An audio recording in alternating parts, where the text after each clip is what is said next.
Something that I really want to talk about is my father. And this is something that I've addressed in another video where about my life. I think it was part one or part two. Those videos are really important. So if you haven't seen those videos, be sure to check them out. Maybe I'll try and link them in the bio section below. So apparently my father and my sister are going through really tough times right now. And I was a person just trying to help my parents' relationship and help my relationship with my sister and my parents, because my sister says, I don't really need a relationship with my parents. They're just negative people and they just bring me down. I already accepted my childhood. I went through mental therapy, and I resolved what I had to resolve. And even though I didn't get the answers to all my questions, it's better to put it in the past than continue to think about it and try and fix people that don't want to be fixed. Now, I get what she's referring to. I do. But my sister is a person that doesn't have life balance, meaning she started her own business. She says she works 60 hours a week and has no time for anyone and anything. Keep in mind, she's an aunt. She's an aunt of one child, none other. She has no kids herself. She's 33 years old and she's married, right? Anytime my parents bring up having a kid, she blows it off and doesn't really say anything about it. Like, it just bothers her. And if she doesn't want a kid, I respect that. This is my belief and this is my opinion, and you don't have to agree with it. But if you're a grown woman and a grown man, meaning in your 30s, you are financially stable, you're mentally stable, you have a great relationship, you can have children and you choose not to have children, I find that to be selfish. That's me. That doesn't mean she has to, because that's her life and her body, and that's her choice. That's my thought and my ideology, because I feel there's so many women out here who would die to have a kid and can't, and you're sitting over here can have a kid and you can't, and you don't want to. So I don't think that's really fair, but that's my opinion. So my sister, who last saw her niece almost 4 months ago, my sister lives an hour away. My sister could be like, hey, I would love for you to come over. Can you bring your daughter? Can we do something together? Nothing. And anytime I suggested, it's, I'm busy, I have to work, I have to do this. So I confronted her and I'm like, well, look, you're just making excuses and you're saying that all you have to do is work. You need to have some type of balanced life. Family is very important. And she doesn't think family is important.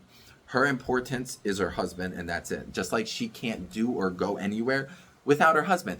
And you preach independency and you have your own business and you're making money, even though your husband makes plenty of money and can take care of both of you. You do your own business because you want to take care of yourself and that's what you enjoy. So if you have independency, why can you not do anything without your husband? I get it, there's a comfortability level that makes sense. But if you can't, here's the deal, if neither of you are spending time with each other's parents, why don't you spend time with your parents and your brother and his daughter, and he spend time with his parents? She's like, well, I don't do that, I don't want to go anywhere without him. So that's a problem. And instead of acknowledging that she's a bad aunt, she just likes to justify and make excuses. I don't really go for that. So let's talk about my dad now. My childhood was really rough. I grew up when I was 9 years old. We moved to Florida. Once we moved to Florida, everything got worse. Even though the environment, the atmosphere was better, everything got worse.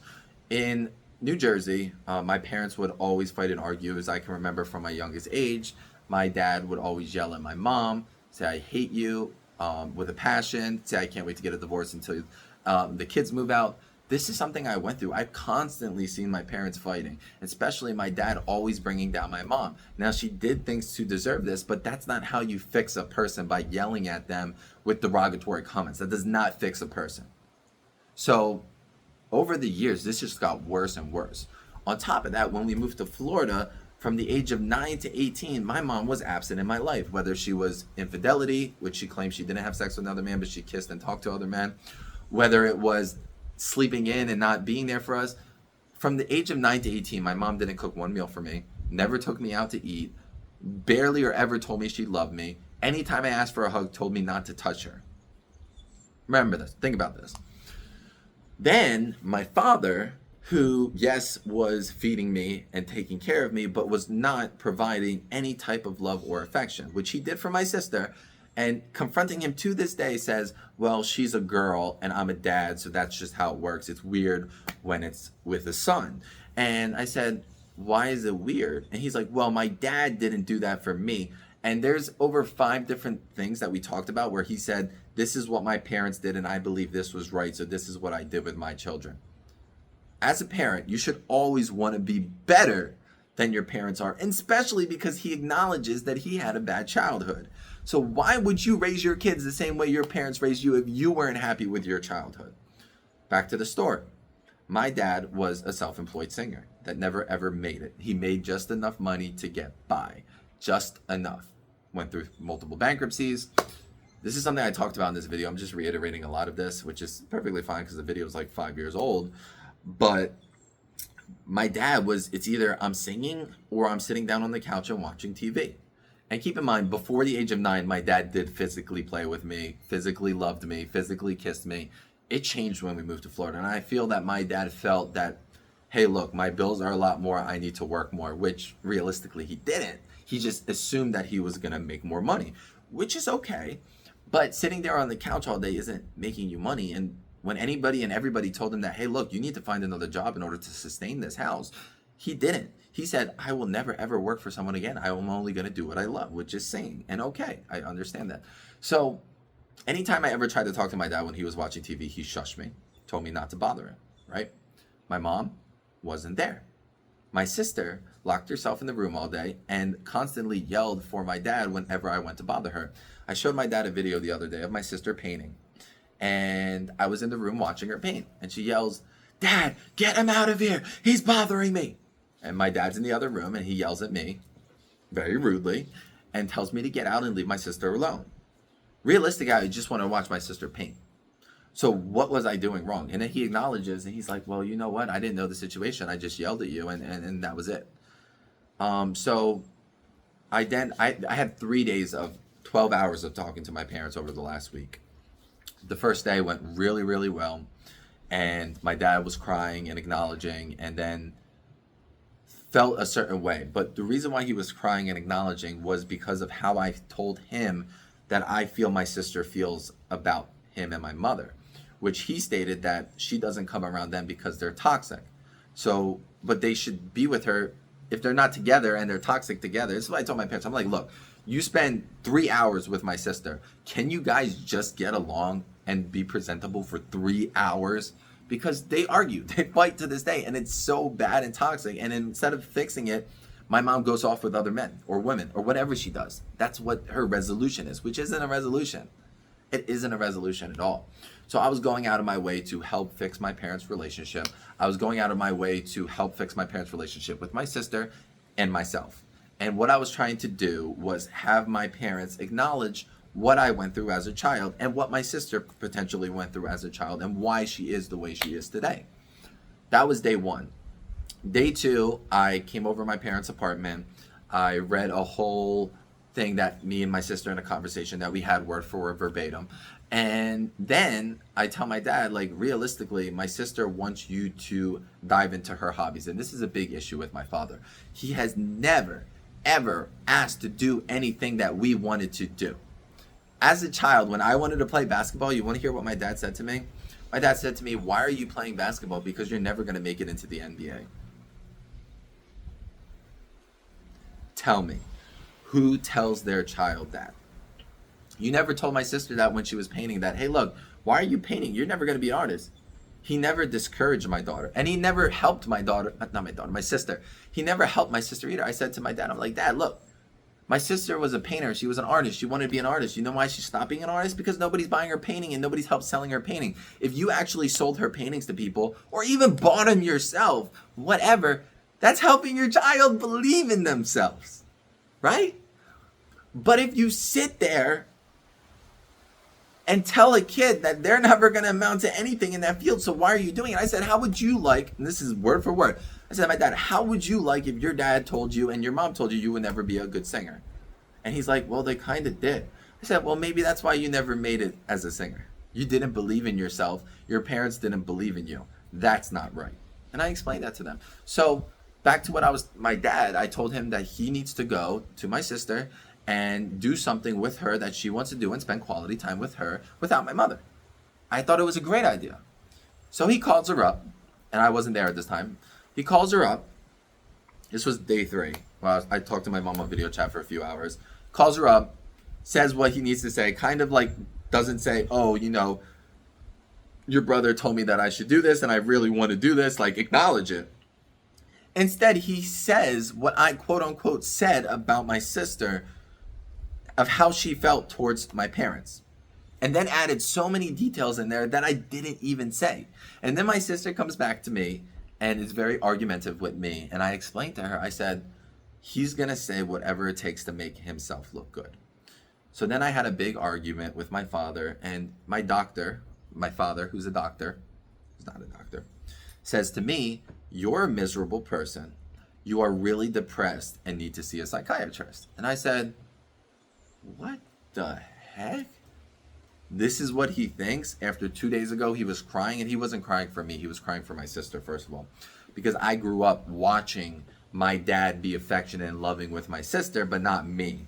And it's really funny because my dad said my sister mentioned that she was bothered that my dad favorited me. I've never seen that happen. I've never seen that happen. I have a very vivid memory of my childhood because it was so bad. I remember the bad, not the good. Here's an example, right? I had a bar mitzvah. At my bar mitzvah, there was 3 problems. One of the problems is I sang at my bar mitzvah and my dad hired himself as the DJ. My dad wanted to sing the whole time. Even when I was singing, my dad took the mic out of my hand, which I have on video. My dad took the mic out of my hand and pretty much was telling me I wasn't singing right and doing it right. Who does that?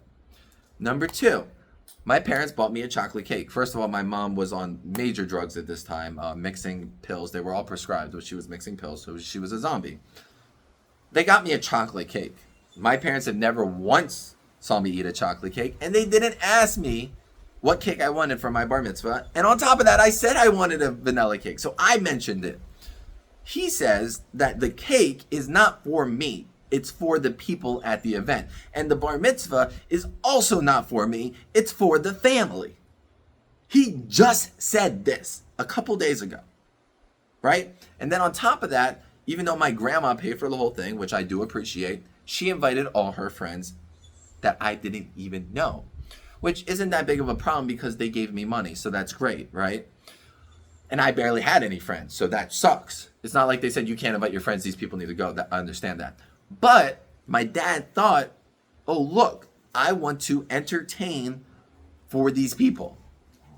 That's not why you're here. This is my bar mitzvah, right? Those people are not coming to my bar mitzvah to hear you sing.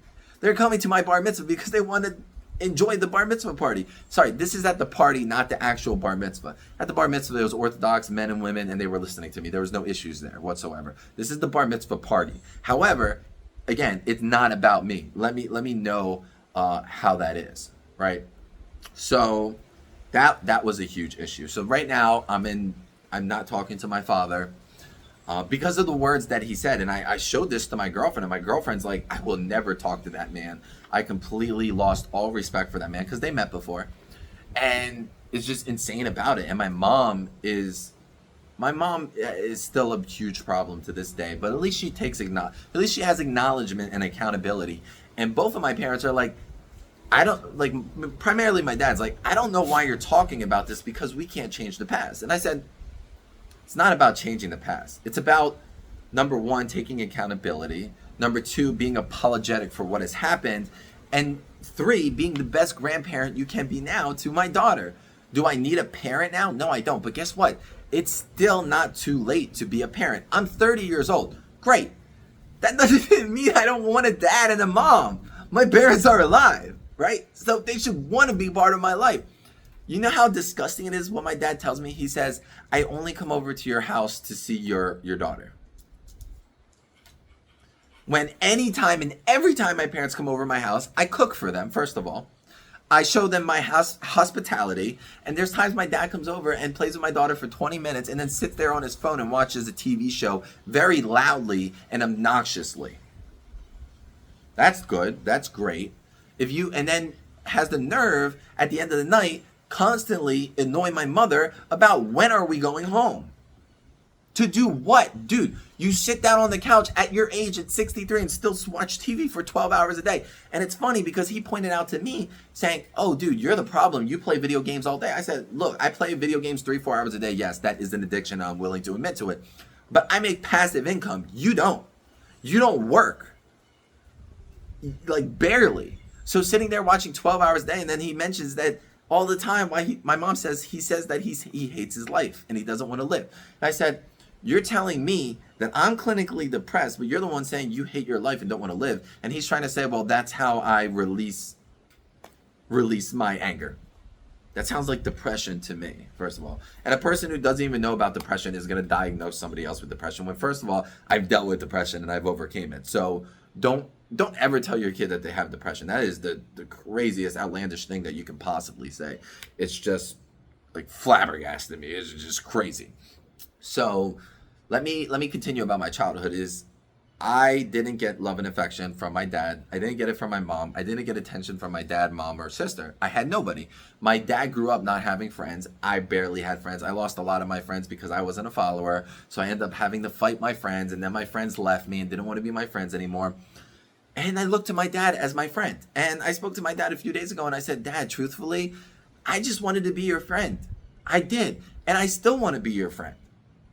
But my dad, first of all, my dad's a yapper. My dad will run his mouth to anybody. And apparently my dad broke his nose and told me he got into a fight when realistically he then said my dad punched me in the nose for running my mouth.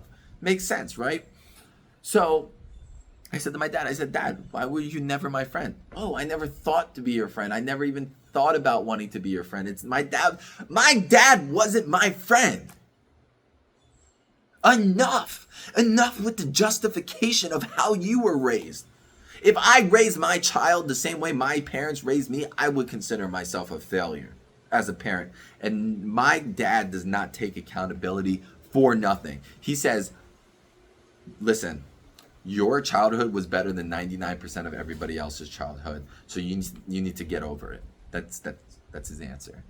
That's his answer. And then he thinks it's normal. He says, because my dad has told my mom how much he hates her many times. And I said, Dad, that's not normal. He's like, you know what?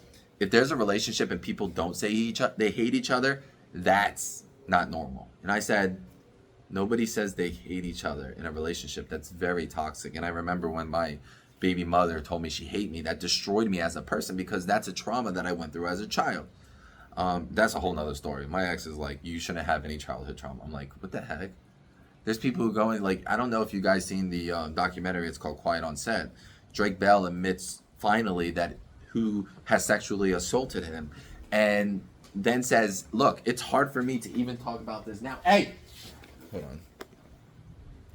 He says, like, look at this. I'm a 37-year-old man. I have a wife. I have a kid. And I still have trouble talking about it because it's the truth. A lot of people don't talk about their childhood. And something my dad was telling me was like, hey, look, why haven't you told me about this sooner? And this was on day one. He's like, I would have done something. I would have done something different. And it's funny because day three, it's like day 2 and day 3, it's like, oh, you're making this up. I don't believe you, blah, blah, blah. I asked your sister and she never said this, and that. It's crazy. And here's the deal. I did talk to my dad about this over 50 different times. And every time I was brushed off. Did I ever pull him down and say, look, you're not going to get up until you listen to me? No, I haven't. I actually did that now. But I'm not going to sit there and keep beating a freaking dead horse if the dead horse is still freaking dead. It doesn't make any sense. I told him that. I'm like, why would I keep telling you? And then he says, as a child, you should have let me know. I should have let you know how to be a parent? Are you kidding me? Are you kidding me? And then I mentioned to my dad, I'm like, Dad, you know what? You never tell me as a grown man how much you're proud of me. You never tell me that I'm handsome. You never tell me that. He's like, that's weird. Why would I tell you? Why would I have to tell you that? What kind of validation are you seeking? I said, are you kidding me? I said, it's not weird to randomly compliment your son. He's like, I shouldn't have to do that every day. I said, Dad, I'm not asking for that every day.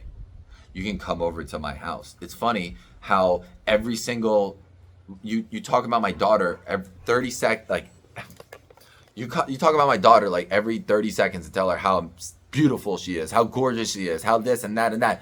I said, Dad. He's like, yeah, because she is. And I'm like, I'm not jealous that he thinks my daughter's beautiful. I know she's beautiful.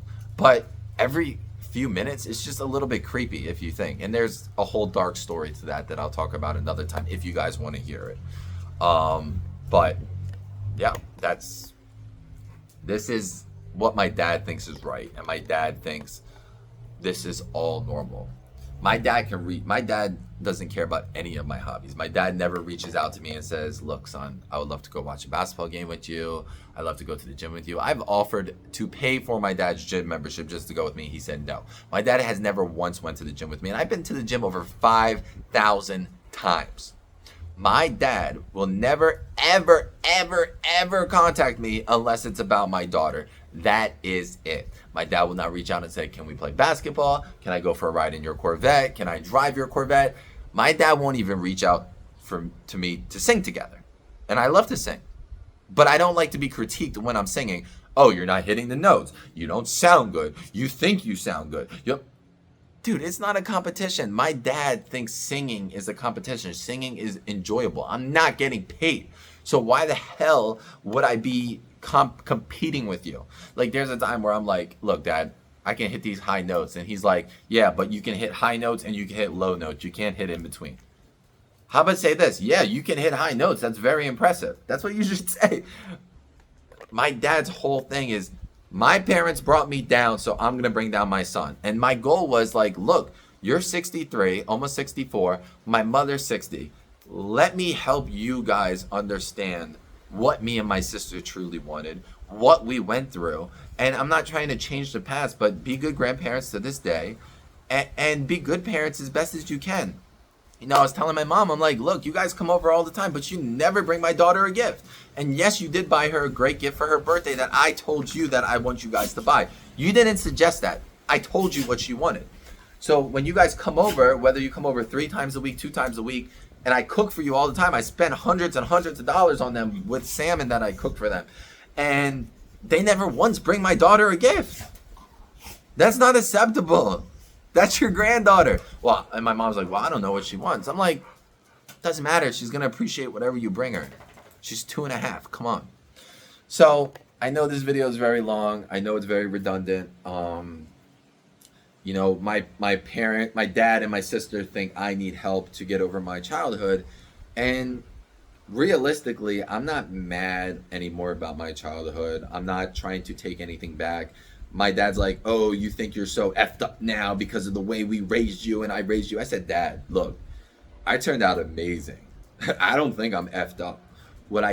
And I could have been a lot worse. I could have been in drugs. I could have been in gangbangs. I could have been in the craziest stuff because I grew up in a childhood where nobody told me no. Nobody said, don't do this, don't do that. I had to learn for myself. And my dad's like, well, I knew you were smart, so I knew you were going to make the right choice.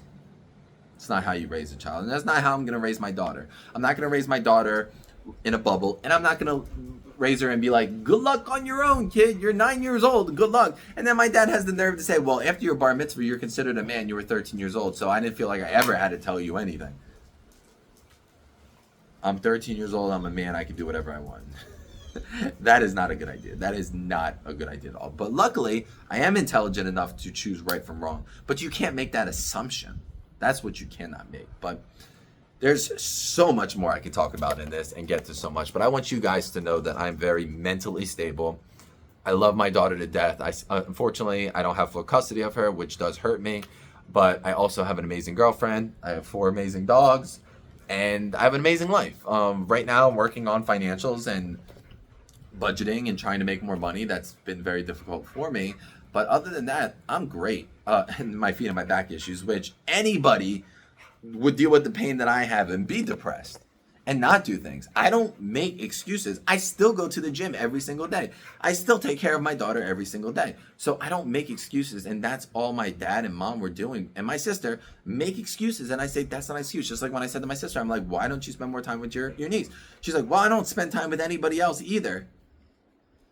That's an excuse. If you have to work 60 hours a week with your business that's online that you work from home for, start an LLC, hire an employee, and make more free time. But she says, I enjoy what I'm doing. What you're saying is you don't enjoy spending time with your parents, your brother, and your niece. You'd rather spend time working. That's not okay. That is not a life balance. It's not okay. And if she had a son or a daughter, I would see that kid maybe 2-3 times a month. But she doesn't. So, and my dad's like, well, maybe when she sees your daughter, it feels like she's being forced to have a kid. And I said, Dad, that's a bullcrap excuse. So I hope you guys enjoyed this video. Thank you so much for watching. I just want to let you guys know what I go through. And give me your opinion. Give me your honest opinion of what you feel about my dad. And I will bring it back to him and tell him, because he thinks that he's right. And I'm wrong. And I'm depressed. And I need help. And that I'm seriously messed up in the head. So you tell me, guys. Take care.